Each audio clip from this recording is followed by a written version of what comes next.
Welcome friends. Next scene में दिखाया जाता है नाइट का सीन। ड्यूक डॉक्यूमेंट देखते हुए कहते हैं इवान बहुत ही चेंज हो गई है। वो आंखें जो कॉन्फिडेंस से भरी है वो बिल्कुल उसकी मॉम की तरह है। बाय द वे मैं दुखी हूँ जो प्रिंस के साथ होने वाला है, लेकिन ये हमारे फैमिली के लिए ब्लेसिंग है। देन तभी बारिन ये बातें सुनते ही पूछता है क्या इवान ने आपसे कुछ कहा है। देन ड्यूक कहते हैं नहीं, उसने मुझे कुछ भी नहीं कहा, पर मैं सोच रहा हूँ कि एक और मीटिंग फिक्स कर दूँ ड्यूक के साथ। देन बारिन कहता है फादर, मुझे पता है कि इवान ने कहा है कि वो प्रिंस को भूल गई है, पर इतना आसान नहीं होता इमोशन को कंट्रोल करना। वो शायद प्रिंस के प्रति एक तरफा प्यार को भूल जाने का नाटक कर रही है। एंड ड्यूक गुस्से से कहते हैं क्राउन प्रिंस, वैसे भी जो प्रेजेंट का क्राउन प्रिंस है वो उतना पावरफुल नहीं है। वो क्राउन प्रिंस इसलिए बना क्योंकि इम्प्रेस ने उसे अडॉप्ट किया, लेकिन ये पोजीशन कभी भी बदला जा सकता है। देन बार्डिन शॉक्ड होके कहता है क्या इसका मतलब है कि आप इम्पीरियल फैमिली के हेयर सिलेक्शन में इंटरफेयर करेंगे। देन ड्यूक कहते हैं अगर एड्रियन क्राउन प्रिंस नहीं बना तो वो हमारे फैमिली का भी इंसल्ट नहीं कर पाएगा। देन बार्डिन कहता है कि आप सच में ये आप इवान के लिए करेंगे। पर फादर, आजंथोस फैमिली किसी भी जनरेशन में बाटेड इंपीरियल फैमिली के मैटर में इंटरफेयर नहीं किया है। देन ड्यूक कहते हैं सिर्फ इवान की वजह से ही नहीं, बल्कि जो माली फैमिली की डॉटर है और जिसे क्राउन प्रिंस बैटलफील्ड से लाए थे, मैं उसके बारे में भी श्योर हूँ। देन बार्डिन कहता है मैं भी यही सोच रहा हूँ। जो रिकवरी मैजिक उसने बैटलफील्ड में यूज़ किया वो ऑर्डिनरी तो नहीं है। इनफैक्ट मैंने तो ये भी सोचा कि मैं इसके बारे में पता लगाऊंगा। देन ड्यूक कहते हैं गुड, इस मैटर को मैं तुम पे छोड़ता हूँ। और एक और चीज़ है, थर्ड प्रिंस से कांटेक्ट करने की कोशिश करो। देन नेक्स्ट सीन में दिखाया जाता है कैरोल लेटर लेकर आई थी एंड इवान पूछती है ये लेटर किसने भेजा है। देन कैरोल कहती है ड्यूक येल्स और क्राउन प्रिंस ने। एंड ये सुनकर इवान इतनी डर जाती है एंड सोचती है फर्स्ट लेटर में ज़रूर कंप्लेन होगा और सेकेंड लेटर में कोर्ट से ऑर्डर आया होगा।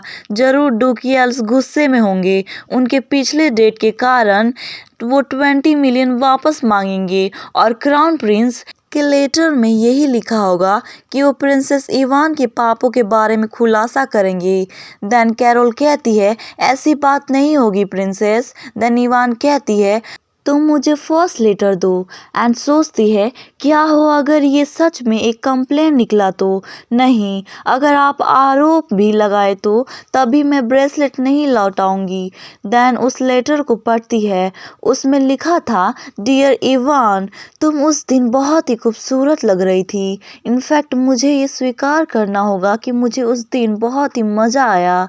हालांकि मुझे थोड़ी चिंता थी कि क्या आपको ये गिफ्ट पसंद आएगा या फिर नहीं, और साथ ही अगर कल आपके पास खाली समय हो तो मैं जानना चाहता हूँ कि आप मेरे साथ ओपेरा में जाना पसंद करेंगी, और मैं उम्मीद करता हूँ कि आपसे जल्द ही मुलाकात होगी। रॉडिन येल्स। एंड ये सुन के कैरोल कहती है ओ माय गॉड, मुझे लगता है कि ड्यूक येल्स को आपसे प्यार हो गया है प्रिंसेस। एंड इवान अपने मन में कहती है नहीं, मुझे इस चीज़ के बारे में नहीं सोचना है। एंड कहती है मुझे उन्हें मना करना होगा। देन कैरोल कहती है पर क्यों। देन इवान कहती है हो सकता है कि उसने अपने फादर के प्रॉमिस के वजह से इसे भेजा हो। एंड मन में कहती है मेरे लिए बहुत ही मुश्किल है उन्हें मना करना, पर मैं खुद को रोक नहीं सकती। एंड मुझे प्रिंस का लेटर नहीं पढ़ना था, पर मेरे पास कोई चॉइस नहीं है। वो मुझे कोर्डेलिया टी पार्टी में इनवाइट करने को तैयार है। एंड इरिटेट होके कहती है लेकिन उसने यह धमकी देकर कहा कि वो प्रॉमिस करेगी कि वो फिर से मैजिक का यूज़ नहीं करेगी। उसकी हिम्मत कैसे हुई मुझे क्रिमिनल की तरह ट्रीट करने की। तुमने कहा था कि तुम मुझे भूल जाओगे, लेकिन अब तुम्हें सॉरी फील हो रहा है।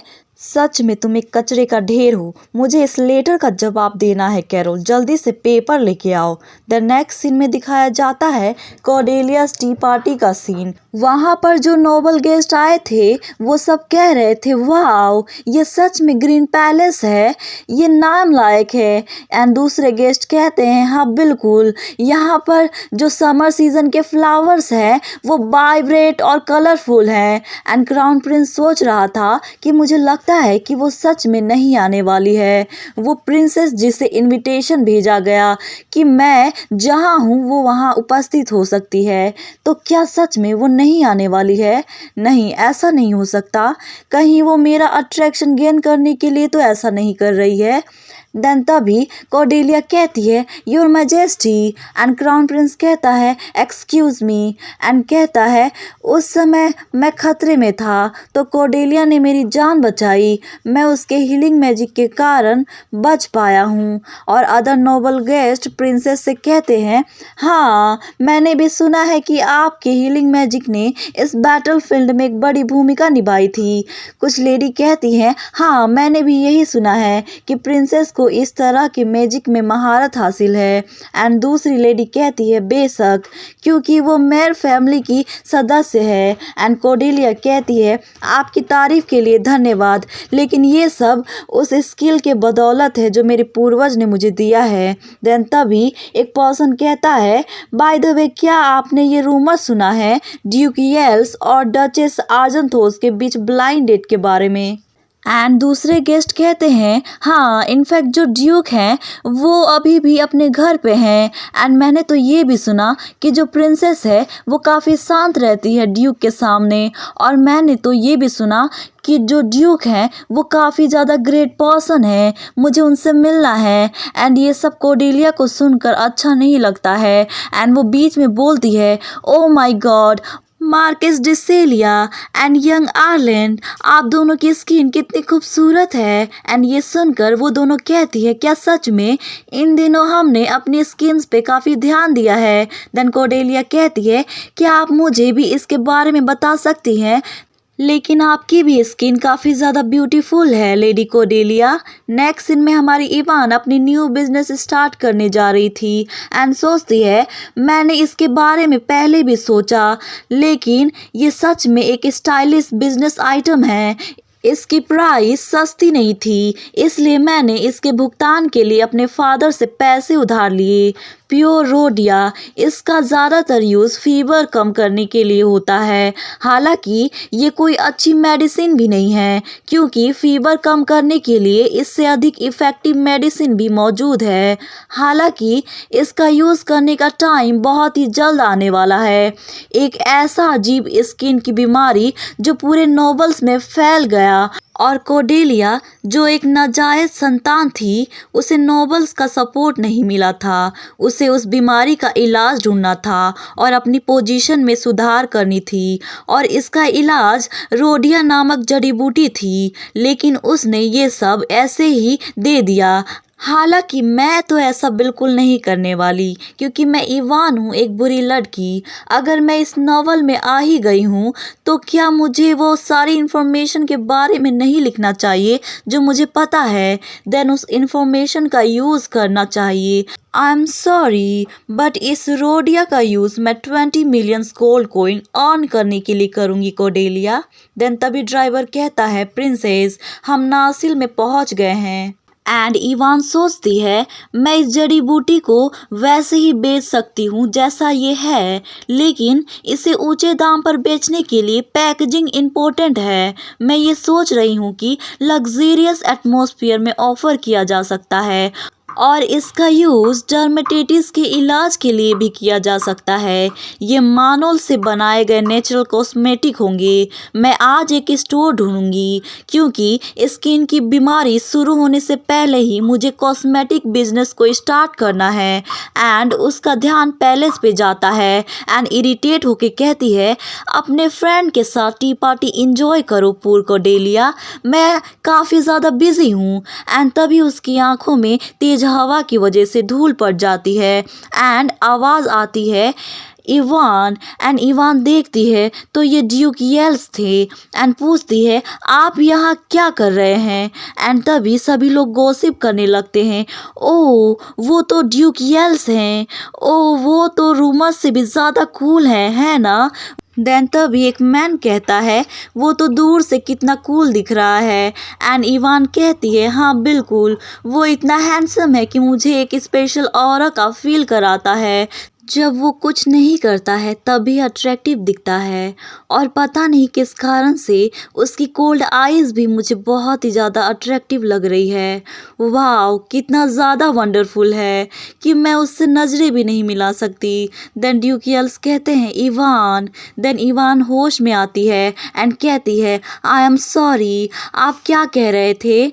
एंड वो दोनों एक दूसरे के आंखों में खो जाते हैं। देन ड्यूक येल्स कहते हैं इवान ने मुझे रिजेक्ट किया लेकिन संयोग से उसे पाकर मैं खुश हूँ। क्या आपने अपना पर्सनल काम पूरा कर लिया है। एंड इवान घबराती हुई कहती है अच्छा वो तो मैंने पूरा कर लिया, मैं यहाँ पर्सनल मैटर से आई थी। एंड मन में कहती है मैं सच में झूठ नहीं बोल सकती इसके फेस की तरफ देखते हुए।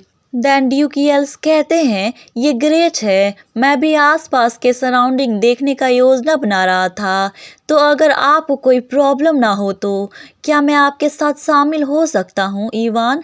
देन इवान कहती है क्या मैं। एंड सोचती है पर मैं मना भी तो नहीं कर सकती क्योंकि मेरे फादर ने रिक्वेस्ट की है, पर क्यों। एंड ड्राइवर सोच रहा था कि ये पर्सन कौन है, क्या प्रिंसेस आर्जेंथोस ने इन्हें डराया है। एंड इवान बताती है नोवेल में ड्यूक येल्स के बारे में बताया जाता है कि नॉर्थर्न रीजन का गॉड ऑफ गार्डियन है, लेकिन वो शायद ही कभी कहीं दिखाई देते हैं। पर अचानक से ड्यूक येल्स की मुलाकात इवान से हुई जो एक अजीब बीमारी से पीड़ित थी। इस बॉडी में आने के बाद कई चीज़ें मूल कहानी से अलग तरीके से विकसित हुई, इसलिए जिन कैरेक्टर के बारे में मैं ठीक से नहीं जानती उनसे दूर ही रहना अच्छा होगा, क्योंकि नॉवल पूरी तरीके से ट्विस्ट और टर्न से भरा हुआ है, इसलिए मुझे धोखे से बच के रहना चाहिए। शायद ये इनकी अच्छाई है लेकिन फिर भी मुझे बच कर रहना होगा। देन इवान कहती है ऐसी बात है तो क्यों ना आप ऐसे पर्सन के साथ जाते जो इस कैपिटल को अच्छे से जानता हो। देन ड्यूक येल्स क्यूट सी शक्ल बनाते हुए प्यार से कहते हैं इवान। एंड इवान सोचती है अब इनके एक्सप्रेशन के साथ क्या हुआ।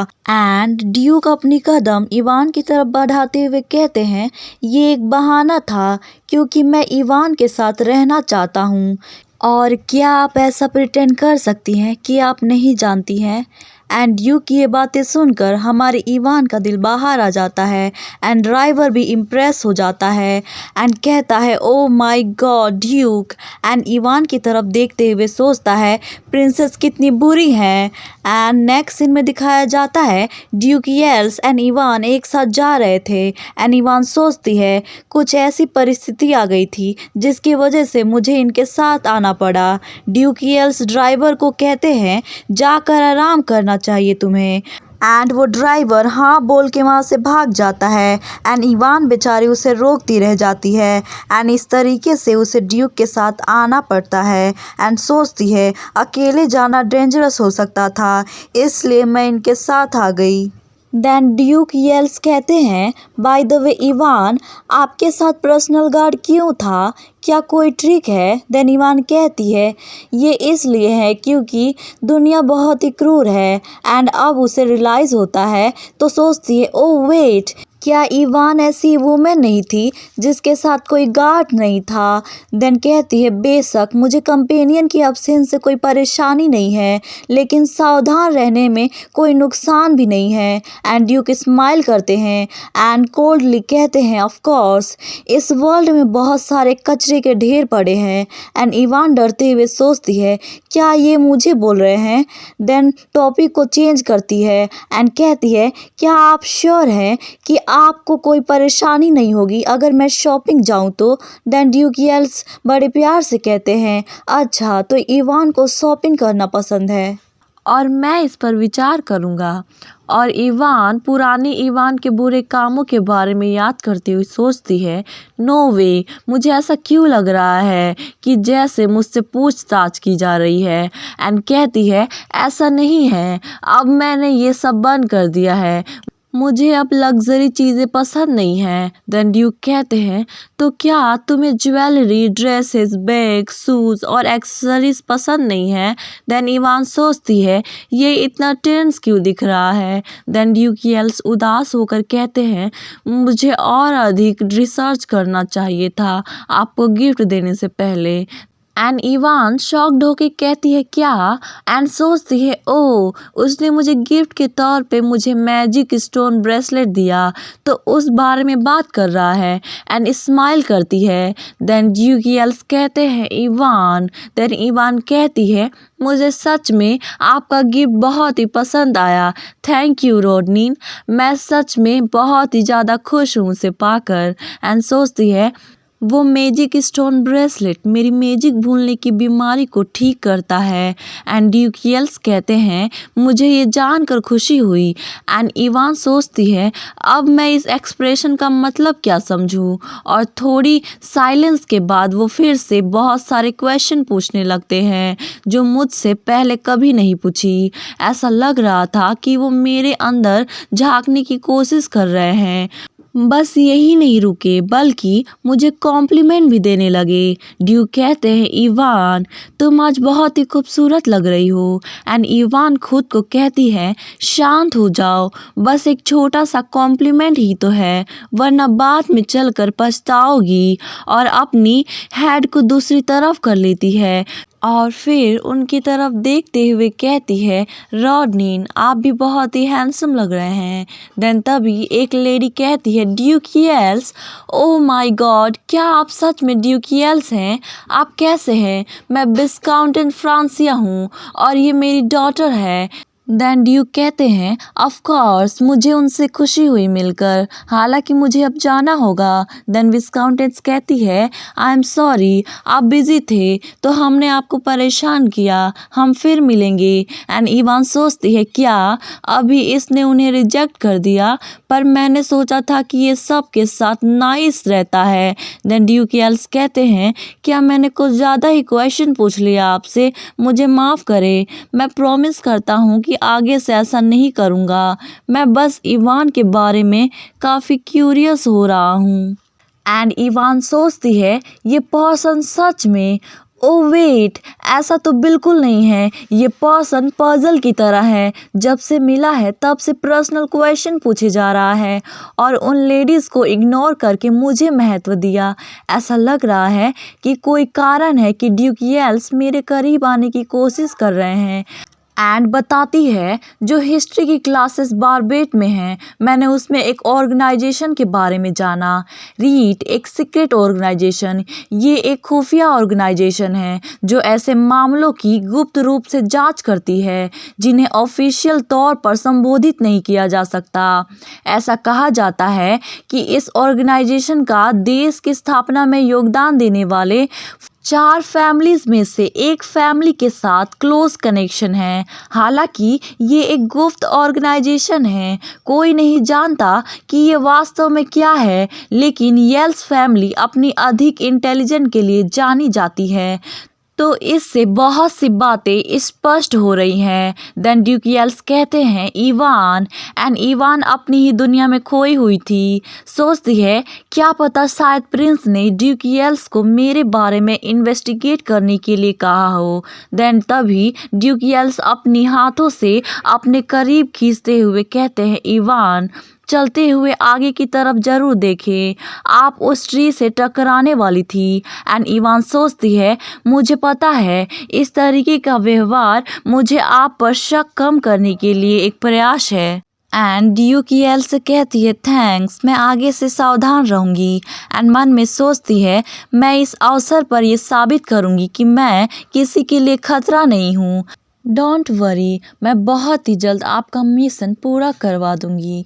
एंड वो दोनों एक ब्यूटीफुल स्टोर में आए थे एंड ड्यूक कहते हैं क्या आप कॉस्मेटिक चूज़ कर रही हैं? देन इवान कहती है हाँ बिल्कुल।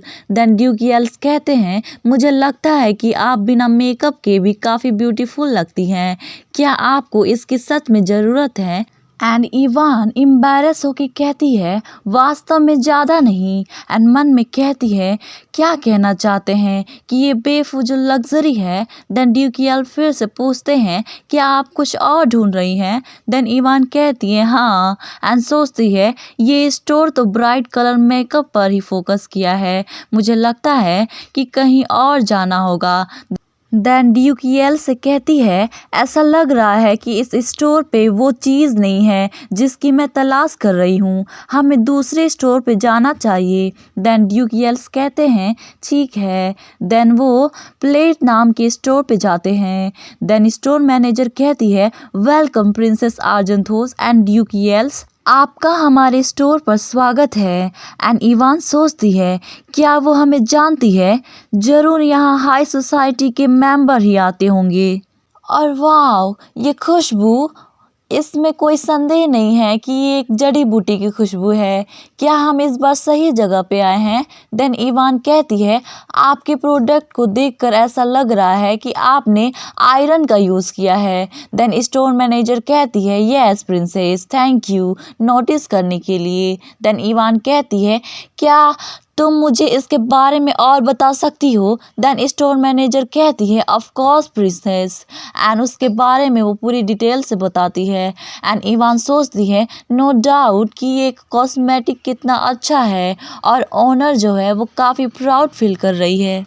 एंड इस कॉस्मेटिक की खुशबू के साथ इसका कलर और क्रीम की जो एप्लीकेशन है वो काफ़ी ज़्यादा अच्छा है और रोडिया प्लांट को मेरे चॉइस से इस कॉस्मेटिक में बदलना काफ़ी अच्छा रहेगा। एंड उसका ध्यान ड्यूकियल्स पे जाता है एंड ड्यूकियल्स भी उसे बड़े ध्यान से देखते हैं एंड स्माइल करते हैं। एंड इवान सोचती है मुझे फर्स्ट डेट पे मैजिक स्टोन ब्रेसलेट गिफ्ट के तौर पे इन्होंने दिया था तो मुझे भी इन्हें कुछ देना चाहिए, लेकिन ये मेरी जासूसी कर रहे हैं। पर इसमें गलती प्रिंस की है, ड्यूक येल्स की नहीं, वो तो बस अपना काम कर रहे हैं। देन इवान अपने हाथों से इशारा करती हुई कहती है रॉडनीन इधर आओ। देन रॉडनीन हमारी इवान के पास जाकर कहता है यस। एंड इवान मन में कहती है वैसे मुझे ये नहीं सोचना चाहिए, लेकिन बिल्कुल ये अच्छे व्यवहार वाले डॉग की तरह है। एंड उस क्रीम को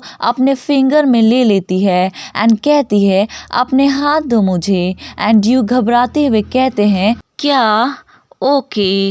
एंड इवान अपने हाथों से उन पर क्रीम अप्लाई करती है एंड सोचती है तुम्हारी हाथ बहुत ही खूबसूरत हैं, वाओ। आप चाहे तो मुझे ट्रास कह सकते हैं, लेकिन जो लोग इस हाथ को देखकर कुछ भी ना सोचे उन्हें पत्थर से मार देना चाहिए। देन ड्यूक से पूछती है आप इतने शांत क्यों हैं? एंड ड्यूक येल्स तो पूरी तरीके से फ्रीज हो चुके थे। एंड इवान कहती है रॉडनीन। एंड सोचती है क्या मैं कुछ ज़्यादा ही रूड हो गई? मैं अचानक से इन्हें छूकर अनकंफर्टेबल फील करा दिया। एंड एम्बैरस होते हुए कहती है मैं वो पिछली बार मिले गिफ्ट का फेवर वापस करना चाहती थी, इसलिए मैंने आपको हैंड क्रीम देने का फैसला किया क्योंकि आप तलवार का यूज़ करते हैं। एंड वहाँ से भागते हुए कहती है और मुझे माफ़ करें, मैं बहुत ही ज़्यादा शर्मिंदा हूँ।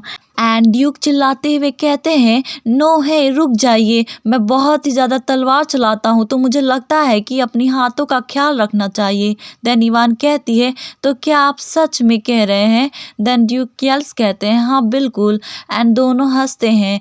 देन नेक्स्ट सीन में पैलेस का सीन दिखाया जाता है। नोबल्स कहते हैं क्या वो अभी भी डेट पे हैं? पर ये कैसे पॉसिबल है? देन तभी क्राउन प्रिंस वहाँ पर आ जाता है एंड कहता है मैं काफ़ी ज़्यादा इंटरेस्टेड हूँ कि आप लोग अभी भी यहाँ से नहीं गए। देन गॉसिपर कहते हैं योर हाइनेस, हम ड्यूक येल्स एंड प्रिंसेस के बारे में बात कर रहे हैं, वो नासिल एरिया में कब से डेट कर रहे हैं। देन क्राउन प्रिंस कहता है क्या प्रिंसेस डेट पे हैं? देन कॉर्डेलिया कहती है योर हाइनेस। एंड वो सारे नोबल गेस्ट वहाँ से परमिशन लेकर चले जाते हैं। एंड क्राउन प्रिंस सोचता है तो तुम्हारा प्लान है कि मुझे जेलस करो, हाँ? तो तुम्हारा क्यूट साइड भी है। ये काफ़ी अजीब बात है कि वो दुष्ट वुमेन मुझे अट्रैक्टिव लग रही है। इस बार तुमने थोड़ा अपना दिमाग यूज़ किया है। एंड कॉर्डेलिया को काफ़ी गुस्सा आ रहा था एंड कहती है, प्रिंसेस इवान आर्जेंथोस, क्या प्रिंस अब तक प्रिंसेस को रिजेक्ट करते नहीं आ रहे? हालांकि उनकी एक्सप्रेशन बिल्कुल जेलसी से भरा है और ये फीलिंग्स किसी ऐसे पर्सन के लिए तो उत्पन्न नहीं हो सकती जिसमें आपकी इंटरेस्ट ना हो। मुझे हिज हाइनेस का दिल जीतने के लिए और अधिक प्रयास करना होगा। ये पर्सन यंग ड्यूक बार्डिन आर्जेंथोस है ना? पिछले साल मैंने अपने एक्सीलेंट हीलिंग मैजिक से सबका फेवर गेन किया, लेकिन बार्डिन ही एक ऐसा पर्सन था जिसने मुझे ज़रा भी इम्पोर्टेंस नहीं दिया। शायद मैं यंग ड्यूक बार्डिन का यूज़ कर सकती हूँ प्रिंस का दिल जीतने के लिए। बार्डिन, मुझे तुम्हारे प्रति कोई शिकायत नहीं है, लेकिन मुझे ये करना होगा।